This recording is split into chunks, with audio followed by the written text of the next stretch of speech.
అంటే ఇప్పుడు ఎంతమంది వర్కర్స్ని పెట్టుకున్నారు, మీకు ఎంత డబ్బు ఉంటే ఎంతమంది వర్కర్స్ మీరు మెయింటైన్ చేస్తారని చాలా మంది అడుగుతున్న మాట సార్ ఇది.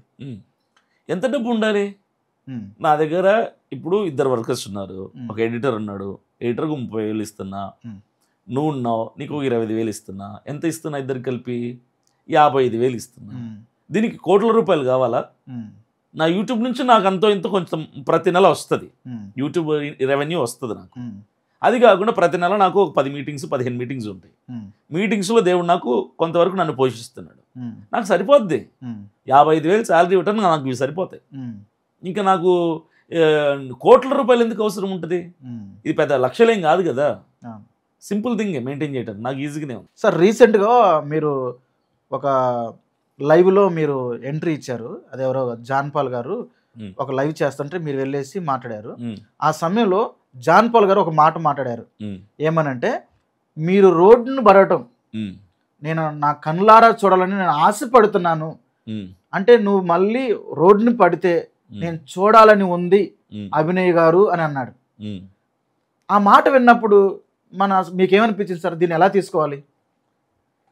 నేను ఒకటే చెప్తా, first of all John Paul అతది కూడా కడపే, నాది కూడా కడపనే.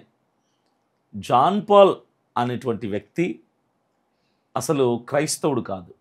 ఇది క్రైస్తవ సమాజం అంతా తెలుసుకోవాలి. క్రైస్తవుడు కాదా? క్రైస్తవుడు కాదు. మరి ఎలా సార్? క్రైస్తవుడు కాదు ఇన్ ద సెన్స్ మతోన్మాదుల ముసుగులో పనిచేస్తున్నటువంటి క్రైస్తవుడు. క్రీస్తు ముసుగును ధరించుకొని మతోన్మాదుల కోసం పనిచేస్తున్నటువంటి వాడు జాన్ పాల్. మీరు బాగా అతన్ని అబ్జర్వ్ చేస్తే అతని ట్రావెల్ని, అతని జర్నీని మీకు కూడా అర్థమైపోతుంది, ప్రజలు కనిపెట్టేసేయచ్చు.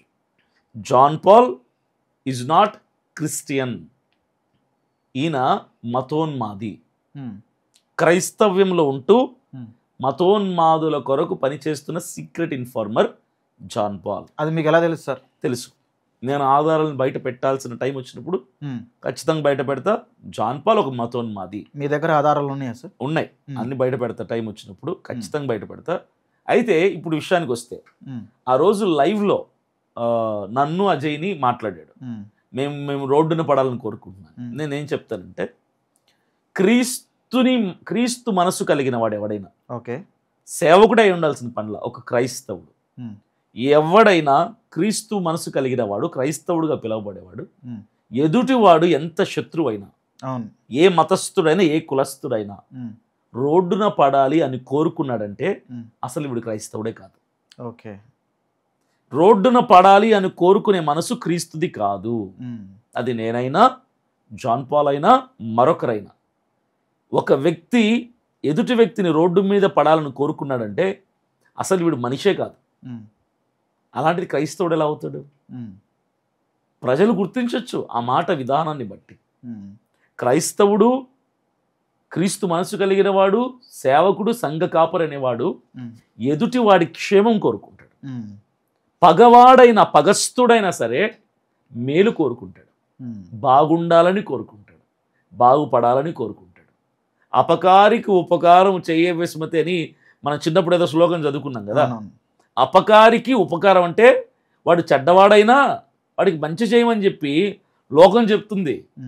యేసుక్రీస్తు ప్రభువారు చెప్పేది కూడా అదే, శత్రువుని ప్రేమించు, నిన్ను వల్ల నీ పొరుగువాన్ని ప్రేమించు అని బైబిల్ చెప్తుంటే, ఒక సేవకుడి స్థానంలో ఉంటూ క్రైస్తవుడని చెప్పుకుంటూ మమ్మల్ని రోడ్డు మీద పడాలని కోరుకున్నాడంటే ఇతనిలో ప్రవహిస్తున్నది క్రీస్తు రక్తం కాదు, అపవాది రక్తం.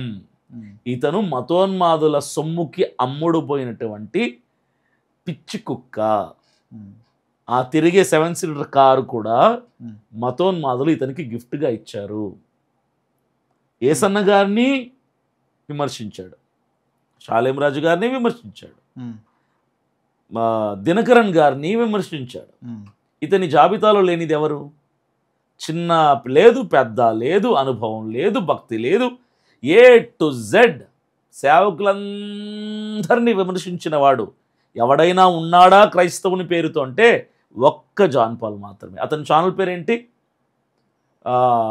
గొర్రె చర్మం కప్పుకున్న తోడేళ్ళు, వాల్వ్స్ ఇన్ షీప్స్ క్లోతింగ్. అని ఉంటుంది. అవును. అది ఎవరో కాదు, గొర్రె చర్మం కప్పుకున్న తోడేలు క్రైస్తవ సమాజంలో ఒక్కడే ఉన్నాడు. మిగతాలు ఉండొచ్చు కానీ వాళ్ళకి తెలియదు. ఒక్కడే ఉన్నాడు ప్రథమంగా, జాన్ పాల్. అంతకంటే తోడేలు ఎవ్వరూ లేరు. అది అందరికీ తెలిసినటువంటి సత్యం. ఇంకొక మాట ఆయన అన్నాడు సార్ ఆ రోజు, ఏమనంటే మీకు మీటింగ్స్ రావటం లేదని చెప్పేసి ఆయన ఒక మాట మాట్లాడారు. ఏమని అంటే మీకు మీటింగ్ డేట్స్ ఎవరు మేము పిలవట్లేదని, మీరు మీటింగ్ డేట్స్ అందరూ క్యాన్సిల్ చేసుకున్నారని అది కామెంట్ చేశారు. దానికి మీరు సమాధానం ఏం చెప్తారు సార్? ఇప్పుడు దాన్ని నేను సమాధానం చెప్పాల్సిన అవసరమే లేదు. మీటింగ్స్ కండక్ట్ చేసే సేవకులకు తెలుసు, అభినయ దర్శన్ ఎక్కువ మీటింగ్స్ తిరుగుతాడా, జాన్ పాల్ ఎక్కువ మీటింగ్స్. ఇక్కడ ఒక మాట నేను చెప్పాలి సార్, ఏమనంటే మీతో పాటు ఎక్కువగా ఉండేది నేను.